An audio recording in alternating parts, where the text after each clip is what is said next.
The Wonderful Wizard of Oz by L. Frank Baum. Chapter 20. The Dainty China Country.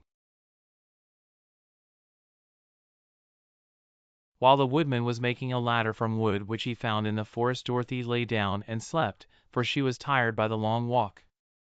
The lion also curled himself up to sleep, and Toto lay beside him. The Scarecrow watched the woodman while he worked, and said to him, "I cannot think why this wall is here, nor what it is made of." "Rest your brains and do not worry about the wall," replied the woodman. "When we have climbed over it we shall know what is on the other side." After a time the ladder was finished. It looked clumsy, but the Tin Woodman was sure it was strong and would answer their purpose. The Scarecrow waked Dorothy and the lion and Toto, and told them that the ladder was ready. The Scarecrow climbed up the ladder first, but he was so awkward that Dorothy had to follow close behind and keep him from falling off. When he got his head over the top of the wall, the Scarecrow said, "Oh, my!" "Go on," exclaimed Dorothy.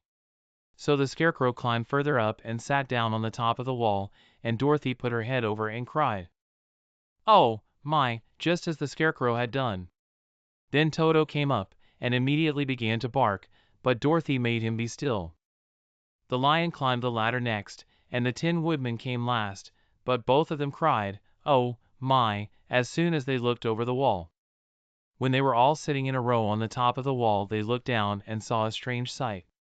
Before them was a great stretch of country, having a floor as smooth and shining and white as the bottom of a big platter. Scattered around were many houses made entirely of china and painted in the brightest colors. These houses were quite small, the biggest of them reaching only as high as Dorothy's waist. There were also pretty little barns, with china fences around them, and many cows and sheep and horses and pigs and chickens, all made of china, were standing about in groups. But the strangest of all were the people who lived in this queer country. There were milkmaids and shepherdesses, with bright-colored bodices and golden spots all over their gowns, and princesses with most gorgeous frocks of silver and gold and purple, and shepherds dressed in knee breeches with pink and yellow and blue stripes down them, and golden buckles on their shoes, and princes with jewel crowns upon their heads, wearing ermine robes and satin doublets, and funny clowns in ruffled gowns, with round red spots upon their cheeks and tall, pointed caps. And, strangest of all, these people were all made of china, even to their clothes, and were so small that the tallest of them was no higher than Dorothy's knee. No one did so much as look at the travelers at first, except one little purple china dog with an extra large head, which came to the wall and barked at them in a tiny voice, afterwards running away again. "How shall we get down?" asked Dorothy. They found the ladder so heavy they could not pull it up, so the Scarecrow fell off the wall and the others jumped down upon him so that the hard floor would not hurt their feet. Of course they took pains not to light on his head and get the pins in their feet. When all were safely down they picked up the Scarecrow, whose body was quite flattened out, and patted his straw into shape again. "We must cross this strange place in order to get to the other side," said Dorothy, "for it would be unwise for us to go any other way except due south." They began walking through the country of the China people, and the first thing they came to was a China milkmaid milking a China cow. As they drew near, the cow suddenly gave a kick and kicked over the stool, the pail, and even the milkmaid herself, all falling on the china ground with a great clatter.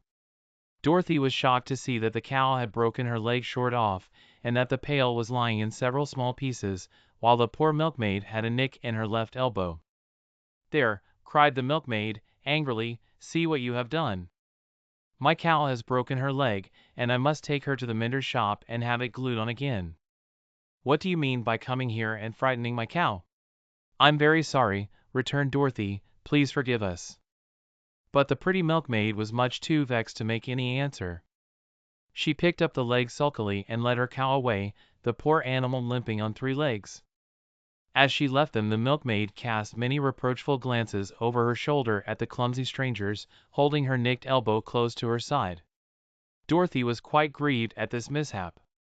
"We must be very careful here," said the kind-hearted woodman, "or we may hurt these pretty little people so they will never get over it." A little farther on Dorothy met a most beautiful dressed young princess, who stopped short as she saw the strangers and started to run away. Dorothy wanted to see more of the princess, so she ran after her, but the China girl cried out, "Don't chase me! Don't chase me!" She had such a frightened little voice that Dorothy stopped and said, "Why not?"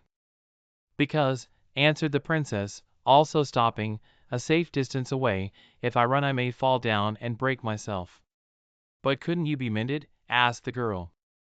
"Oh, yes, but one is never so pretty after being mended, you know," replied the princess. "I suppose not," said Dorothy. "Now there is Mr. Joker, one of our clowns," continued the China lady, "who is always trying to stand upon his head. He has broken himself so often that he is mended in 100 places, and doesn't look at all pretty. Here he comes now, so you can see for yourself."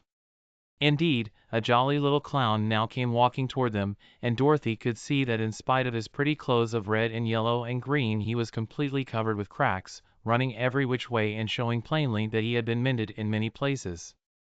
The clown put his hands in his pockets, and after puffing out his cheeks and nodding his head at them saucily, he said, "My lady fair, why do you stare at poor old Mr. Joker? You're quite as stiff and prim as if you'd eaten up a poker."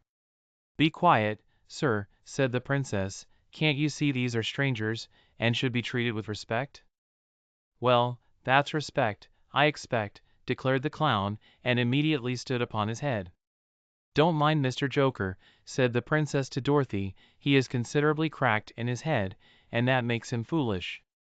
"Oh, I don't mind him a bit," said Dorothy. "But you are so beautiful," she continued, "that I am sure I could love you dearly.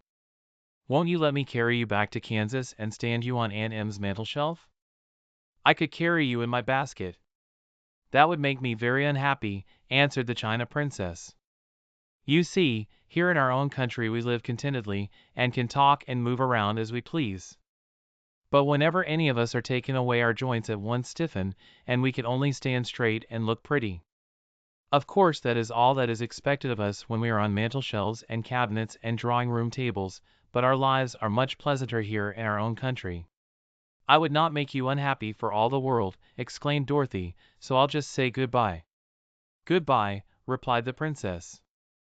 They walked carefully through the China country.